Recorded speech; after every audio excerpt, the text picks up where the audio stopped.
எனது அன்பு நேயர்களே வணக்கம். பாபு சயின்டிபிக் ஆஸ்ட்ராலஜி சேனலுக்கு உங்களை அன்போடு வரவேற்கிறேன்.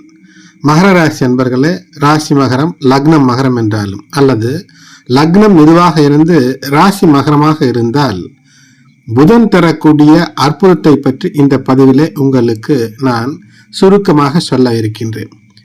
அதனோடு கூட எப்படி இதற்கு முன்பு வாழ்ந்த சித்தர்கள் என்று சொல்லலாம் அல்லது என்னுடைய முன்னோர்கள் வழியிலே நான் கற்ற கல்வியிலே சிறு குறிப்புகள் இன்று நாசா தரக்கூடிய விஞ்ஞான கருத்துக்களோடு நாசா என்று பல 1000 கோடிகளை செலவழித்து ஆராய்ச்சியில ஈடுபடுகிறது.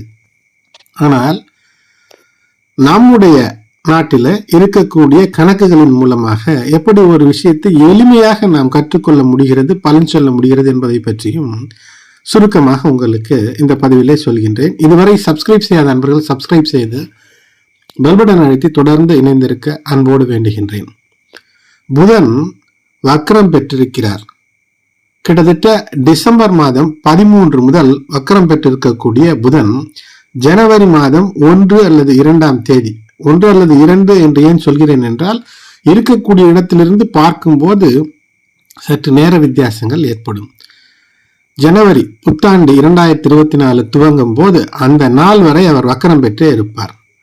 வக்ர புதன் மறைந்திருக்கக்கூடிய புதன். புதன் எப்போது மறைவார் என்றால் சூரியனுக்கு மிக நெருக்கமாக இருக்கும்போது நம் கண்களுக்கு தெரியாதே தவிர பொன் கிடைத்தாலும் புதன் கிடைக்காது என்று சொல்வார்கள். பொன்னவன் என்றால் குரு. குருவை எளிதிலே பார்த்து விட முடியுமாம். ஆனால் இந்த புதன் தான் அடிக்கடி பார்க்க முடியாது. பார்க்கத்தான் முடியாது, ஆனால் அங்கு நின்று அவர் பலன் தந்து கொண்டிருப்பார். அதனால்தான் வைஃபை சிக்னல் ஜாம் ஆகும் கவனம் என்று ஏன் சொல்கிறேன் என்றால், நாம் மனதிலே என்ன நினைக்கிறோமோ அதை புரிந்து நம் வீட்டிலே இருப்பவர்கள் செயல்படுவார்கள் அல்லவா? அந்த செயல்பாட்டில சில குறைகள் வரலாமே தவிர மற்ற எந்த விஷயத்திலுமே இந்த மறைந்த புதனானவர் நிறைந்த செல்வத்தை தருவார்.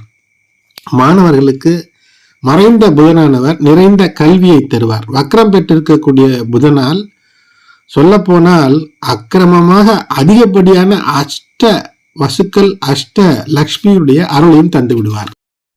இந்த காலகட்டத்தில் டிசம்பர் 13 முதல் ஜனவரி 1, 2024 வரை இந்த காலகட்டத்தில் புதன் வக்ரம் பெறும்போது புதனானவர் 6ஆம் இடத்திற்கு, மகரத்திற்கு 6ஆம் இடத்திற்கும் 9ற்கும் அதிபதியாக இருக்கக்கூடியவர்.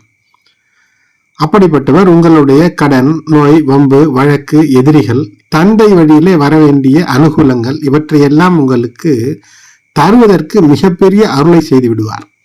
12லே மறைந்தாலும் அற்புதமான அருளை, மறைந்த புதன் நிறைந்த செல்வம், நிறைந்த ஞானம், நிறைந்த கல்வி என்று அள்ளி அள்ளி தரக்கூடிய அற்புதத்தை செய்யக்கூடிய புதன் வருட கடைசியிலே விபரீத ராஜயோகத்திலும் வருகிறார். புதன் மறைவது என்பது சாத்தியமே இல்லாத ஒரு விஷயம் என்பதை மனதிலே வைத்துக் கொள்ளுங்கள். சாதாரணமாக பழகாத கண்களுக்குத்தான் புதன் தெரிய வாய்ப்பில்லை. புதனுடைய சக்தியை எந்த ஒரு நிலையிலும் மறைக்கவே முடியாது. ஆகையினால்தான் சொல்வார்கள், படித்தவன் அந்த படிப்பை மட்டும் யாரால் திருட முடியாது என்பார்கள். அந்த படிப்பு, அந்த கல்விக்கு புதன் தான் முக்கியமான கிரகமாக இருக்கிறது. ஆகையினால் புதன் பகவானை வேண்டும் போது புதன் கிழமைகளிலே அருகிலே உள்ள சிவாலயங்கள் சென்று வழிபாடு செய்வது, பச்சை பசுந்தீவனங்களை மிருகங்களுக்கு, பசுக்களுக்கு தருவது என்பது அற்புதமான அருளை உங்களுக்கு தந்துவிடும். அது மட்டுமல்ல, இந்த புதன் வக்ரம் பெற்று சென்று கொண்டு இருக்கக்கூடிய இந்த காலகட்டத்தில் ஜனவரி 1, 2024 புதன் வக்ரம் பெற்ற நிலையிலேயே புத்தாண்டு துவங்கும். ஆனால் அப்போது விருச்சிக ராசியில இருக்கும். விருச்சிக ராசியிலே புதன் சுக்கிரன் இணைவு இருக்கும். அங்கு லாபஸ்தானத்திலே செவ்வாய் என்னதான் சிக்கல்களை தரக்கூடிய அமைப்பு இருந்தாலும் கூட மகரத்திலே உச்சம் பெறக்கூடிய செவ்வாயினுடைய வீட்டிலே இவை இரண்டும் சேர்வது என்பது அசகாய சூரர்களாய் லக்ஷ்மி கடாட்சத்தை அள்ளி குவித்து கொள்ளக்கூடிய யோகத்தையும் தந்து இந்த வருடத்தை துவக்கக்கூடிய அமைப்பு. கடன்கள் எந்த அளவு இருந்தாலும் கூட அதிலிருந்து வெளிவருவதற்கு நூதன குறுக்கு வழிகள் எல்லாம் தென்படும். அரசு அல்லது அரசு சார்ந்த பிரச்சனைகள் இருந்தால் அவற்றையெல்லாம் எளிதிலே சமாளிக்கக்கூடிய மிகப்பெரிய அருளையும் ஆற்றலையும் உங்களுக்கு தரும். பேச்சு என்பது வெற்றியை தரும். ஆனால் தேவையற்ற திடீரென்று கோபம் கொண்டு பேசுவது என்பது மட்டும் கூடாது. காரணம், எப்போதுமே சூரியன் செவ்வாய், புதன் இவையெல்லாம் ஒரு 30 டிகிரி நெருக்கத்துக்குள் ஒன்றோடு ஒன்று இணைந்திருக்கிறது என்று வைத்துக் கொள்ளுங்கள். இந்த 3 கிரகங்களும் இணைந்திருக்கும் போது அந்த நிலையிலிருந்து 90 டிகிரி வித்தியாசத்திலே சனி பகவானுடைய பயணம் இருந்தால் இந்த குறிப்பை நிச்சயமாக எந்த ஒரு யூடியூப் தளத்திலோ அல்லது வேறு எந்த ஜோதிடமோ சென்றாலும் கூட நீங்கள் நிச்சயம் கேட்கவே முடியாது. இது ஒரு குறிப்பு என்னுடைய அல்லது எங்களுடைய குடும்ப வழியிலே நான் கற்ற கல்வி. இது பல நிலைகளிலே ஆராய்ந்து பார்த்தாலும் பொருத்தமாக வரும். இப்படி சூரியன், செவ்வாய், புதன் ஒன்றோடு ஒன்று இணைந்து 30 டிகிரிக்குள் இருக்கும்போது அப்போது சனி பகவான் 90 டிகிரி இடைவெளி, இந்த மூன்றும் ஒன்றாக இணைந்து ஒரு கூட்டமாக இருக்கும்.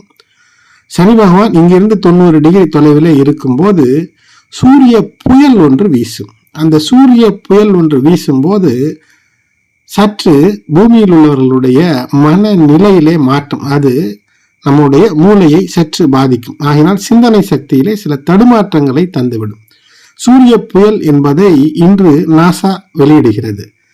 உதாரணமாக சொல்ல வேண்டும் என்றால் செப்டம்பர் 10, 2017 அதில் ஒரு சூரிய புயல் வந்தது. அப்போதும் சில உலக அளவிலே சில சிக்கல்கள் இருந்தது.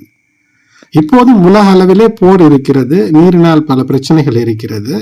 இது போன்ற நிலைகளிலே சூரிய புயல் தாக்கம் என்பது இது போன்ற நிலைகளில் வரும். இது போன்ற நிலைகளில் என்றால் சூரியன், செவ்வாய், புதன் இணைந்து இருக்கக்கூடிய மண்டலம், அங்கிருந்து சனி பகவான் 90 டிகிரிக்குள் இருக்கும் போது சூரிய புயல் என்பது வீசுகிறது. அது காந்த சக்தியை, பூமியில் உள்ள காந்த சக்தியை அசைக்கும்.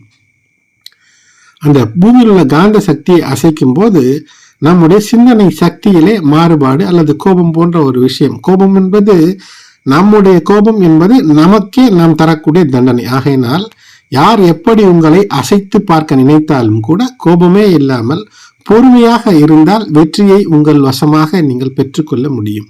ஏனென்றால் 2ஆம் இடத்திலே உங்களுக்காய் இருக்கக்கூடிய சனி பகவான் மூல திரிகோணம் ஏறி இருக்கிறார். 3லே ராகு மிகப்பெரிய அருளையும் ஆற்றலையும் தரக்கூடிய நிலையில இருக்கிறார்.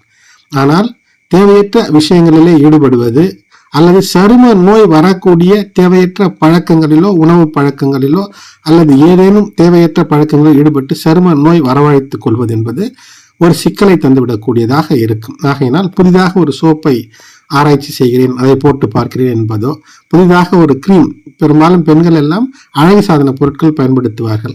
மகர ராசி என்பவர்களே, இப்போது இந்த காலகட்டத்தில் அப்படிப்பட்ட அழகு சாதன பொருட்களை சற்று தவிர்ப்பது. ஏனென்றால் டெஸ்ட் பண்ணி பார்க்கிறேன் என்று சொல்லி ஏதேனும் சரும நோய் வந்தால் அது சற்று காலம் உங்களுக்கு இருந்து சிக்கலை தரக்கூடியதாக இருக்கும். அதேபோல் பாதசனி காலத்தில் உங்களுடைய நடையை பார்த்து நடங்கள். பேச்சு மட்டுமல்ல, தரையிலே நடக்கும் போது கூட உங்களுடைய சிந்தனையை நிலை தடுமாற வைத்து நடக்கக்கூடாது. வைஃபை சிக்னல் ஜாம் ஆகும் என்று ஏன் போட்டிருக்கிறேன்? கையில் இருக்கக்கூடிய போனை பார்த்து கொண்டே நடந்து செல்வது. நான் அண்மையிலே வெளியூர் சென்றிருந்த போது அங்கு செல்போனை பார்த்து கொண்டே வந்து ஒருவர் குட்டையிலே விழுந்து விட்டார். இது போன்று பல விஷயங்களை யூடியூப்ல நாம் பார்த்திருக்கிறோம். நேரிலே பார்க்கும்போது சொல்ல கூட முடியலை, கத்தி கூப்பிட்டாலும் கூட அந்த காதிலே விழவில்லை. இதுதான் சொன்னேன், வைஃபை சிக்னல் ஜாம் ஆகும். பக்கத்தில் இருந்து உங்களுக்கு தகவல்கள் சொன்னாலும் கூட சிக்கல் வரும். இதை தெரிந்து கொண்டீர்கள் அல்லவா? எப்போதுமே ஒரு எச்சரிக்கை என்பது ஒரு முன்னரே தெரிந்து கொண்டால் அது மிகப்பெரிய ஒரு படைபலத்திற்கு சமமாக நாம் அதற்காக தயாராக இருந்து கொள்ள முடியும். அதனால்தான் எச்சரிக்கையோடு இருங்கள். தேவையற்ற விஷயங்களை செய்யாதீர்கள். உங்களுடைய புத்திக்கு எட்டாத விஷயமாக குழப்பமாக இருந்தால் தகுந்த ஆலோசனையை கேட்டுக்கொள்ளுங்கள். ஆனால் இந்த காலகட்டம் என்பது நிறைந்த செல்வத்தையும் ஞானத்தையும், கடன் போன்ற விஷயங்களிலிருந்து, வழக்குகள் போன்ற விஷயங்களிலிருந்து தொடர்ந்து நோய் இருந்து கொண்டிருக்கிறது. எந்த மாத்திரை சாப்பிட்டாலும் பிரச்சனையாகவே இருந்து கொண்டிருக்கிறது என்றால் அதிலிருந்து வெளிவருவதற்கான வழிகளும் இந்த காலகட்டத்திலே தெரியும். அது மட்டுமல்லாமல் கேது பகவான் புதனனுடைய வீட்டில் இருக்கிறார். ஆகையினாலே கேது செவ்வாயை போன்று செயல்படக்கூடியவன் புதனனுடைய வீட்டிலே மிக நல்லதை செய்யக்கூடிய அந்த பாக்கியத்தை அள்ளித்தரக்கூடியவன் இருப்பான். தந்தை வழியிலே பல அனுகூலங்களை தரக்கூடிய நிலையும் இருக்கும். ஆகையினால் புதன் எப்படி பார்த்தாலும் உங்களுக்கு அற்புதத்தை செய்யக்கூடிய நிலையிலே இருக்கிறார். வருட கடைசியிலே விபரீத ராஜயோகம். நீங்கள் நினைத்ததை தடுமாறாமல் செய்ய வேண்டும். தடுமாறக்கூடிய நிலைகளை ஏற்படுத்தி கொள்ளாதீர்கள். ஒரு வாகனத்திலே செல்கிறீர்கள் என்றால் அப்போது போனை பார்ப்பது, பக்கத்தில் இருப்பவரோடு பேசிக்கொண்டு செல்வது, 2 பக்கமும் சாலையை பார்த்து செல்வதை விட்டுவிட்டு வரக்கூடிய மற்ற வேலைகளை பார்த்து செல்லும் போது சிக்கல் வரக்கூடிய அமைப்பு இருக்கும். உரிய முறைப்படி ஏற்கனவே பாதுகாப்பு என்று சொல்லப்படக்கூடிய விஷயங்கள் இருக்கும்.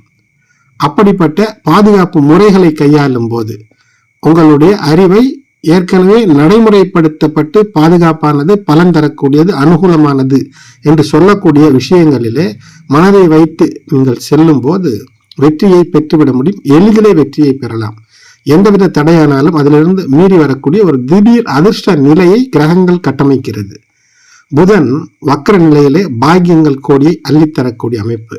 புதன் பூமிக்கு அருகிலே வருவது என்பது உங்களுக்கு 6ஆம் இடம் 9ஆம் இடத்திற்கான அற்புத அனுகிரகங்களையும் அது மட்டுமல்லாது விபரீத ராஜயோகத்தையும் அள்ளித்தரக்கூடிய நிலையிலே சிந்தனைகளை தடுமாற விடாமல் நல்ல ஆலோசனையின்படி நீங்கள் செயல்படும் போது மிகப்பெரிய வெற்றியை பெறலாம். திடீர் அதிர்ஷ்டம் கை கொடுக்கும்.